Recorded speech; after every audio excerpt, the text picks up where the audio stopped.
All right, so question number one, introduce yourself, where you're from, and why do you do what you do? My name is Dan Alban, and I'm an attorney at the Institute for Justice in Washington, D.C. We are the nation's law firm for liberty, and we litigate cases involving economic liberty, property rights, free speech, and school choice. I grew up here in Idaho. I grew up in Nampa, graduated from CUNA High School, and ended up going to law school because I wanted to help fight for individual liberty and property rights and to help protect people's constitutional rights. What is civil asset forfeiture? Civil forfeiture is a process by which the police can seize your property without ever charging you with a crime and never give it back. The problem with civil forfeiture is that it's driven by policing for profit. The police are able to keep in Idaho and in many other states up to 100% of the proceeds from any property that they seize. And so they have a strong incentive to take people's property and not give it back. The way this comes up most often is in highway stops and seizures, where if the police happen to find out that there's a large amount of money in the car, they may seize the money and or the car and keep it because they suspect that it's drug proceeds, or at least they claim that they suspect it's drug proceeds. The problem is they don't have to prove that it's drug proceeds, and they don't have to meet the criminal level of proof in order to convict you of a crime. So in Idaho and in many other states, civil forfeiture is an opportunity for law enforcement to effectively engage in highway robbery, stopping people on the side of the road, taking their property and never returning it without ever convicting them of a crime. Now this is probably not a high-profile issue yet here in Idaho, so why should Idahoans care about civil asset forfeiture reform and any changes to that law? Idahoans should care about civil forfeiture because it's a very unjust law, and the laws in Idaho are some of the worst in the country. Idaho got a D- in the Institute for Justice's latest Policing for Profit report, which we just released last year. And that's because Idaho's laws are so bad at protecting people's property rights. Idaho doesn't require that someone be convicted before their property is taken, and only requires that prosecutors meet a standard of preponderance of the evidence, which is just 51% likelihood that someone's property was involved in a crime in order to seize that property. In addition, innocent third-party property owners have to prove their own innocence in order to get their property back. And what's driving all of this, as in many states, law enforcement in Idaho gets to keep up to 100% of the proceeds of forfeitures, and that creates very perverse incentives for Idaho law enforcement agencies to engage in policing for profit, because they get to keep whatever they take from citizens. Just last week, you saw for the first time with this data, comprehensive data on statewide civil asset forfeiture by all police agencies.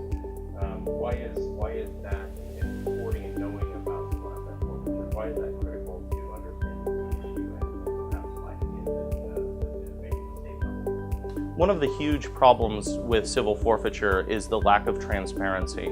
Very few states currently report what is seized and how that money is spent at anything more than the most general level, and in some cases not even that. There's no numbers whatsoever. In order to understand the scope of the problem and to see how the money is being spent and what it is being spent on, there need to be reporting requirements such that law enforcement agencies have to produce the accounting of the amount of money that they've taken in and from which seizures they've seized that money, and how they've spent the money that was seized. These reporting requirements need to be mandatory, and they need to require that the information be released to the public so that the public can see how the money is being spent and how much money law enforcement is bringing in through forfeiture. That will help people understand the scope of the issue, as well as what law enforcement is spending the money on, and people can evaluate for themselves whether those are uses of the money that are what they think that how the money should be spent, even if it is justified to seize it. The problem with forfeiture now is that the money is not directed to the general fund, so the state legislature, which normally controls all spending by the state government, has no say in how forfeiture proceeds are spent. In order to make law enforcement agencies more accountable, we need reporting requirements so that the public can see how law enforcement agencies are both taking money away from the public and how they're spending it. What's the biggest obstacle to civil asset reform? I think there are probably two major obstacles to civil forfeiture reform. The first is lack of education and understanding. I think the public is not very aware of the civil forfeiture issue and only hears about it occasionally when there's a big news story about the latest civil forfeiture scandal.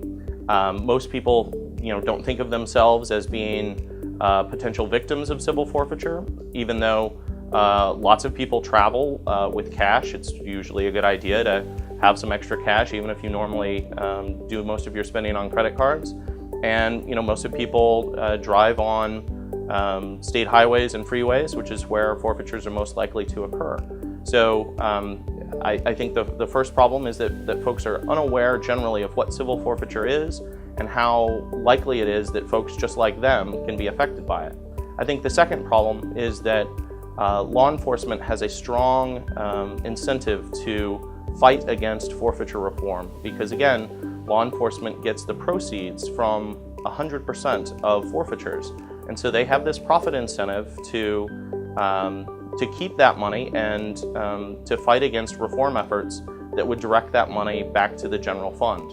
So in order to be able to have control over how they want to spend the money, which includes spending on things like margarita machines and trips to Aspen and Hawaii for supposed law enforcement conferences, prosecutors don't want to have to turn that money over to the state legislature because they know the state legislature won't approve spending forfeiture money on things like margarita machines and sports cars, and will instead probably spend it on much more responsible and critical things that the state government should actually be taking care of first. Last question. Is there anything else? Is there anything else we need to know or our supporters need to know about civil asset forfeiture in Idaho or generally? I think it's been pretty Sure. But I'd say one other thing about civil forfeiture that's important to understand, and this is really about civil forfeiture reform, is it's something that needs to happen at both the state and the national level. At the state level, Idaho has pretty bad forfeiture laws, pretty bad civil forfeiture laws, among the worst in the country with a D- in our latest Policing for Profit report. But even if Idaho changes its laws, federal forfeiture laws will still be in existence and will still be something that Idaho law enforcement will be able to use and circumvent Idaho law unless Idaho passes specific provisions preventing state law enforcement agencies from using the federal civil forfeiture laws, the federal equitable sharing.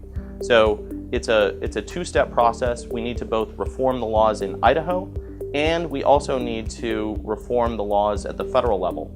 And there are reform efforts, fortunately, going on both here in Idaho and at the federal level, but they both need to be successful in order to really stamp out this problem.